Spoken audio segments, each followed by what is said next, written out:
चुनाव विकास में भी होता है और विकास का साथ भारत का चुनाव अस्मिता का ऊपर भी लड़ा जाता है। कांग्रेस ने भूल चुका है, कांग्रेस पार्टी ने भूल चुका है कि हमारी ही एक भूखंड अभी भी पाकिस्तान का साथ है। कोई चुनाव में उसका चर्चा नहीं करते हैं कांग्रेस पार्टी। आप लोग बहुत सारे चुनाव अभी तक कवर कर चुका है, आप लोगों का बहुत बड़ा अनुभव है, लेकिन हमारे भारत के चुनाव में कभी भी हम पाक ऑक्युपाइड कश्मीर का बारे में कभी भी चर्चा नहीं करते हो। क्यों नहीं चर्चा करते हो? किस लिए? जो मुगल और ब्रिटिश ने हमारा जो मानसिकता बनाया कि अगर वो अभी भूखंड हमारा साथ नहीं है मतलब चलो नहीं है। कांग्रेस ने हमको सिखाया कि हमारा वाला कश्मीर हमारे हो जाए, उनका वाला कश्मीर उनका हो जाए, लेकिन हम बुनियादी दौर से उसको विरोध करता हूं।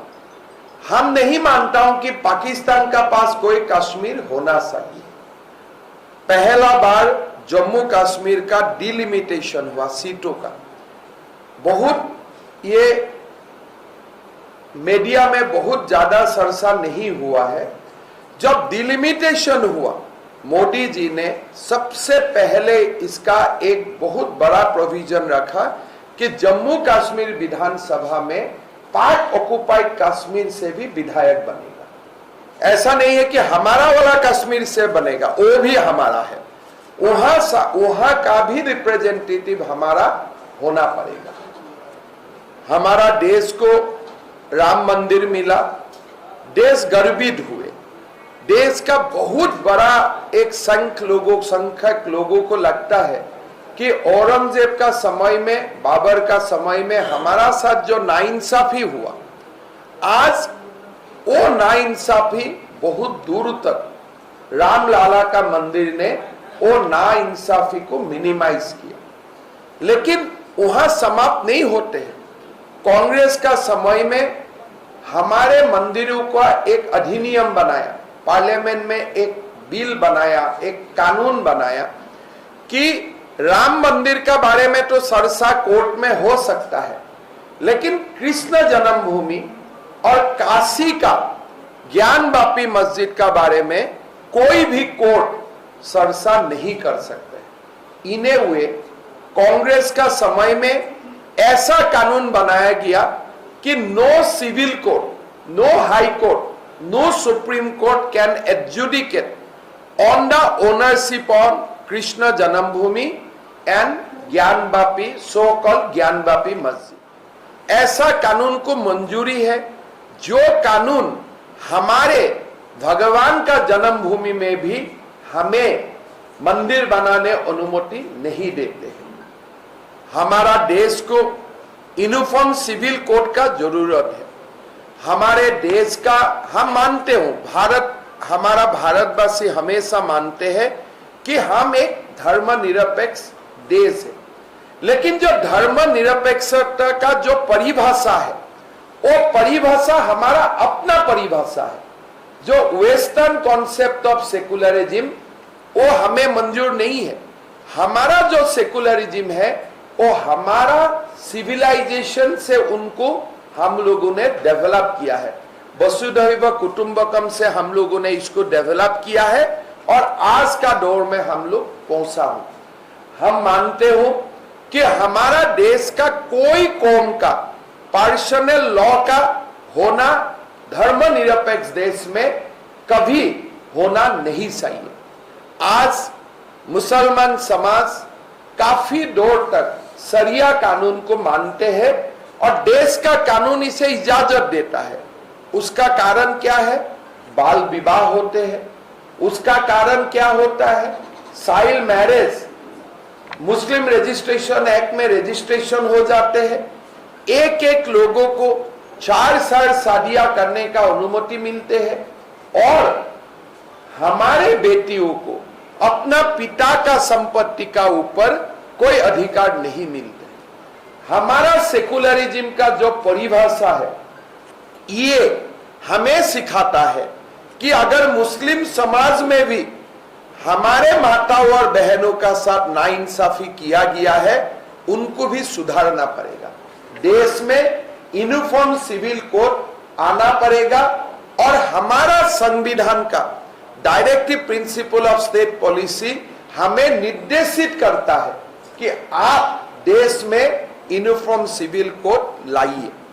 आज राहुल बाबा एक संविधान हाथ में लेके घूमते हैं, लाल किताब में वो संविधान है, लेकिन भारत का जो संविधान है, जो ओरिजिनल संविधान है, हर पन्ने में राम और कृष्ण का फोटो है।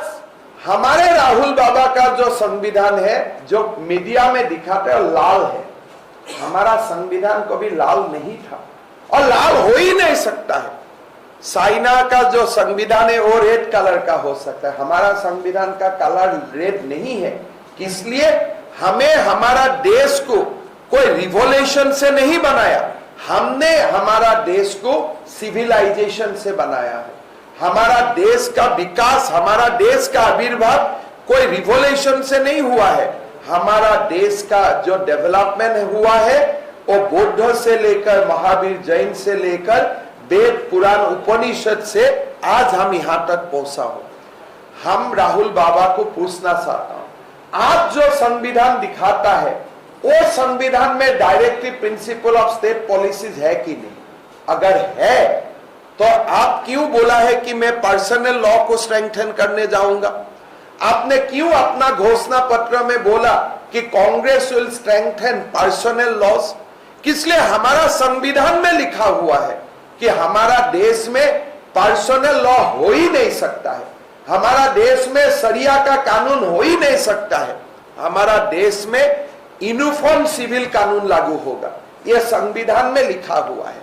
इसीलिए जब कांग्रेस बोलते हैं कि हमें 400 सीट से ऊपर चाहिए संविधान बदलने के लिए, हम उल्टा बोलता हूं, हमें संविधान को इंप्लीमेंट करने के लिए हमें 400 सीट चाहिए।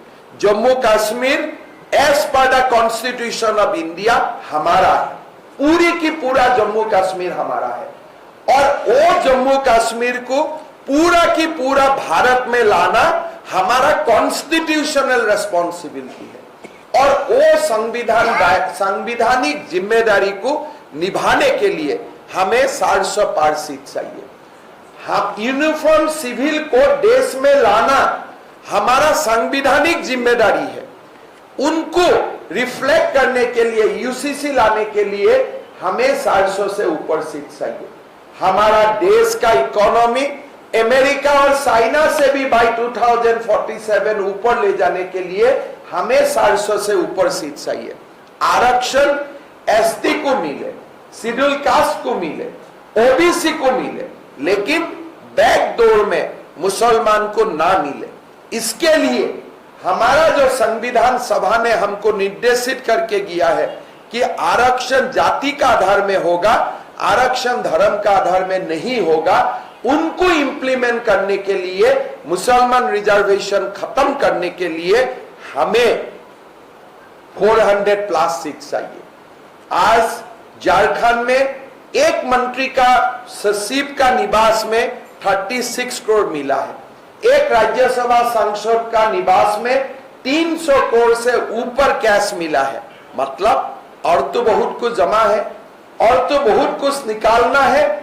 ईडी और सीबीआई को स्ट्रॉन्ग करने के लिए, मजबूत और मजबूत बनाने के लिए हमें 400 पार से ऊपर सीट चाहिए। तो इसीलिए